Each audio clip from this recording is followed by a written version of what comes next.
রাজ্যবাসীর কাছে বিরাট সুখবর দিতে চলল কলকাতা হাইকোর্ট।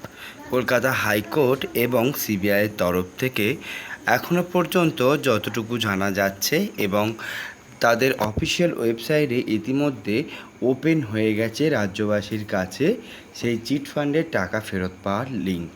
তবে বলি, শুধুমাত্র রোজ ভ্যালি নয়, বিভিন্ন চিটফান্ড কাণ্ডের যে সমস্ত কোম্পানিগুলো ছিল তাদের পর্যাপ্ত যে টাকা সেগুলো কিন্তু ইতিমধ্যে সিজ করেছে সিবিআই, এবং যে সমস্ত গ্রাহকরা তাদের টাকা বা তাদের মূল্যবান যে অর্থ যেগুলো কিন্তু তারা রেখেছিলেন এই ধরনের চিটফান্ড কোম্পানিগুলিতে, সেগুলো তাদেরকে ফেরত দেওয়ার জন্য ইতিমধ্যে প্রকাশিত করা হলো অফিসিয়াল ওয়েবসাইটে, যেখানে তারা পাবেন তাদের যে প্রাপ্ত যে টাকা সেটা কিন্তু তারা পেয়ে যাবে।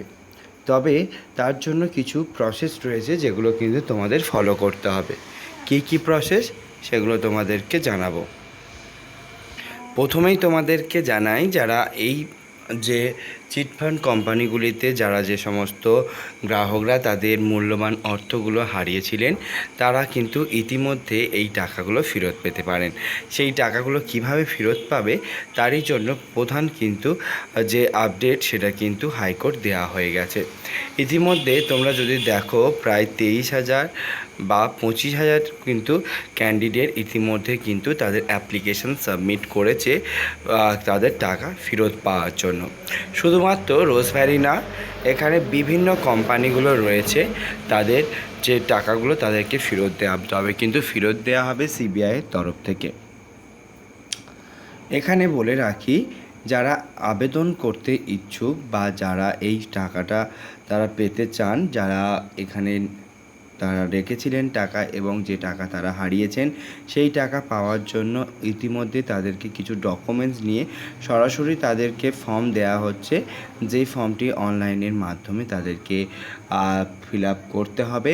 সেটা করার জন্য প্রথমেই তাদেরকে জানাই, রোজভ্যালির এই যে অফিসিয়াল ওয়েবসাইট আছে এই অফিসিয়াল ওয়েবসাইটে আসতে হবে।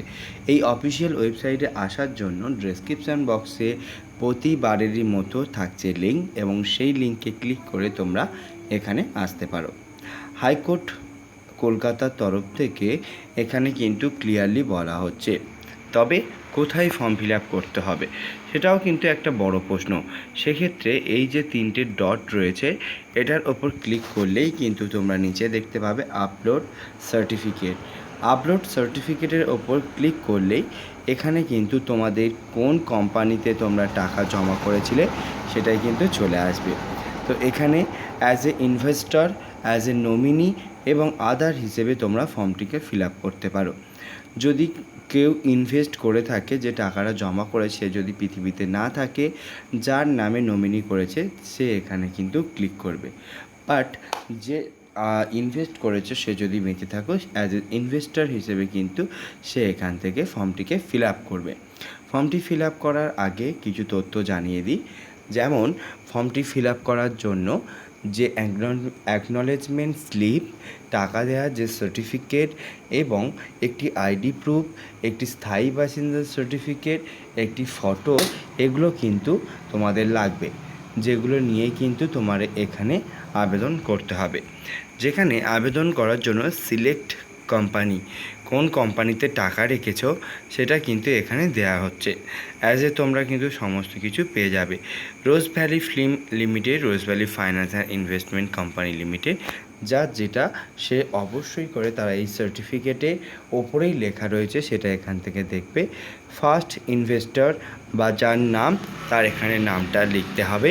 তারপরে তার এজ কত হয়েছে লিখবে, তার জেন্ডার অবশ্যই এখানে দিতে হবে, phone number, email ID, verify identity type হিসেবে তার আধার কার্ড, ভোটার কার্ড, যার যেটা সেটা লিখবে। তারপরে আধার কার্ড নাম্বার, সেকেন্ড ইনভেস্টর হিসেবে যার নমিনি বা জয়েন্ট হোল্ডার যার ছিল তার নাম, age, gender, phone number, identity type দিতে হবে। তারপরে জানানো হচ্ছে নেম অফ দ্য ফাদার অথবা হাজব্যান্ড নেম এখানে লিখতে হবে। অ্যাড্রেস লিখবে, স্ট্রিট কি, village, post office, police station, state, district, pin code এবং সাথে সাথে ব্যাঙ্ক অ্যাকাউন্টেরও ডিটেলস কিন্তু দিতে হবে, যেখানে তোমরা টাকাটা ফেরত পাবে। এক্ষেত্রে তোমাদের যার যে ব্যাঙ্ক রয়েছে সেই ব্যাঙ্কটা এখানে সিলেক্ট করবে, তার branch code, savings account number, MICR number, IFC details of investment, সমস্ত ডিটেলস, যে কবে সার্টিফিকেট হয়েছে, সার্টিফিকেট নাম, ম্যাচুরিটি, সমস্ত কিছু তোমাদের ওখানে রাখা হয়েছে। তারপরে কন্টিনিউ ফর ডকুমেন্ট আপলোড, সেটার ওপর ক্লিক করলেই কিন্তু তোমাদের যত ধরনের ডকুমেন্টস রয়েছে সেই সমস্ত ডকুমেন্টসগুলোকে কিন্তু ওখানে আপলোড করতে হবে।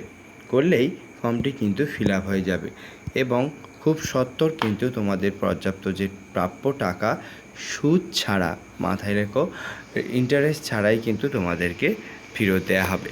তো কেমন লাগলো এই ভিডিওটা অবশ্যই জানিও এবং এই ধরনের ভিডিও পেতে গেলে চ্যানেলটিকে সাবস্ক্রাইব করতে ভুলো না।